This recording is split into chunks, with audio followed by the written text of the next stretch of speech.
Selamat malam teman-teman. Kembali berjumpa dengan saya pada malam hari ini untuk membaca firman Tuhan Yesus. Pada malam hari ini saya kembali akan membaca firman Tuhan Yesus, Kisah Para Rasul pasal 22 ayat 1 sampai 29. Mari kita dengarkan. Paulus bicara kepada orang Yahudi.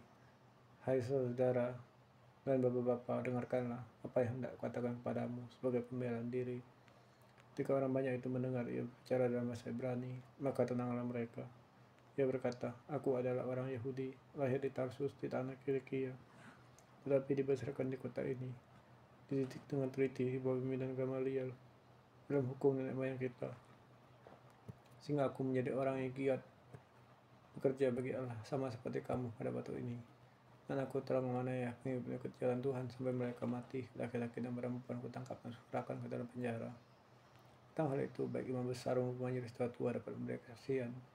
Dari mereka aku telah membawa surat-surat untuk saudara Damsyik, dan aku telah pergi ke sana untuk menangkap penganut jalan Tuhan, yang dapat juga di situ dan membawa mereka ke Yerusalem untuk dihukum. Tapi dalam perjalananku ke sana, ketika aku sudah dekat Damsyik, yaitu pada tengah hari, tiba-tiba memancarlah cahaya menyalakan dari langit mengelilingi aku. Maka rebahlah aku ke tanah dan aku mendengar suatu suara halus yang berkata kepadaku, Saulus, Saulus, mengapa kau mengenai aku? Jawabku, siapakah engkau Tuhan? Katanya, akulah Yesus orang Nazaret yang kau aniaya itu. Dan mereka yang menyertai aku memang terlihat cahaya itu, tapi suara dia yang berkata kepadaku tidak mereka dengar. Maka kataku, Tuhan, apakah yang harus kuperbuat? Kata Tuhan kepadaku, bangkitlah dan pergilah ke Damsyik, di sana akan diberitahukan kepadamu segala sesuatu yang diberikan kepadamu. Dan karena aku tidak dapat melihat, oleh karena cahaya menyalakan mata itu, maka kawan-kawan perjalananku memegang tanganku dan menurut aku ke Damsyik. Di situ ada seorang bernama Ananias, seorang saleh menurut hukum Taurat, dan terkenal baik di antara semua orang Yahudi yang ada di situ. Ia datang berdiri di dekatku dan berkata, Saulus, saudaraku, bukalah matamu dan melihatlah. Dan ketika itu juga aku melihat kembali dan menatap dia. Lalu katanya, Allah nenek moyang kita telah menetapkan engkau untuk mengetahui kehendaknya, dan untuk menjadi yang benar, dan untuk mendengar suara yang keluar dari mulutnya. Sebab engkau harus menjadi saksinya terhadap semua orang yang tenang tentang apa yang kau lihat dan kau dengar. Dan sekarang, mengapa engkau masih ragu-ragu?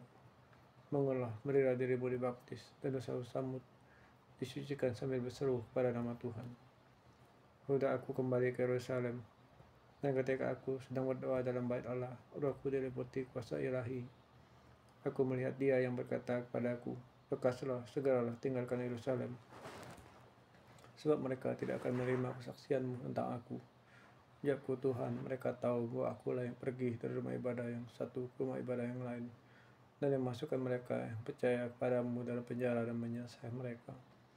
Dan ketika darah Stefanus saksimu itu ditumpahkan, aku ada di sisi dan menyetujui perbuatan itu, dan aku menjaga pakaian mereka yang membunuhnya. Tapi kata Tuhan kepadaku, pergilah, sebab aku akan mengutus engkau dari sini kepada bangsa-bangsa lain. Rakyat mendengar Paulus sampai kepada perkataan itu, tapi sudah itu mereka mulai berteriak, katanya, menyala orang ini dari muka bumi, ia tidak layak hidup. Di dalam markas, mereka terus berteriak sambil melemparkan juga mereka dan menghamburkan debu ke udara. Karena itu, kepala pasukan memberi perintah untuk membawa Paulus ke markas dan menyuruh meriksa dan menyiksa dia, supaya dapat diketahui apa sebabnya orang banyak itu berteriak-teriak demikian terhadap dia. Tapi ketika Paulus ditantangkan untuk disesah, berkatalah ia kepada perwira yang bertugas, bolehkah kamu menyesah seorang warga negara Rom, apalagi tanpa diadili? Mendengar perkataan itu, perwira itu melaporkannya kepada para pasukan. Katanya, apakah yang hendak engkau perbuat? Orang itu warga negara Rom. Maka datanglah kepala pasukan itu. Kata Paulus berkata, katakanlah, benarkah engkau warga negara Rom? Jawab Paulus, benar. Lalu kata kepala pasukan itu, warga negara itu kubeli dengan harga yang mahal. Jawab Paulus, tetapi aku punya hak untuk karena kelahiranku, maka mereka yang harus menyiksa dia segera mundur. Dan kepala pasukan itu juga takut, setelah ia tahu bahwa Paulus yang suruh ikat itu adalah orang Rom. Makasih Tuhan, dalam misianku membaca firman. Tuhan, engkau lah yang paling tahu pergumulanku. Tuhan, maaf, aku sangat berdosa Tuhan, dengan segala dosa-dosaku, dan maaf. Tiada yang bisa kubawa selain doa pujian, firman ini dan segala pergumulanku. Makasih Tuhan telah menguatkan aku dalam pangku hari ini. Aku harus tetap hidup. Tuhan Yesus bersertai dan menolong kelemahan aku. Dalam Bapa di surga, Tuhan Yesus.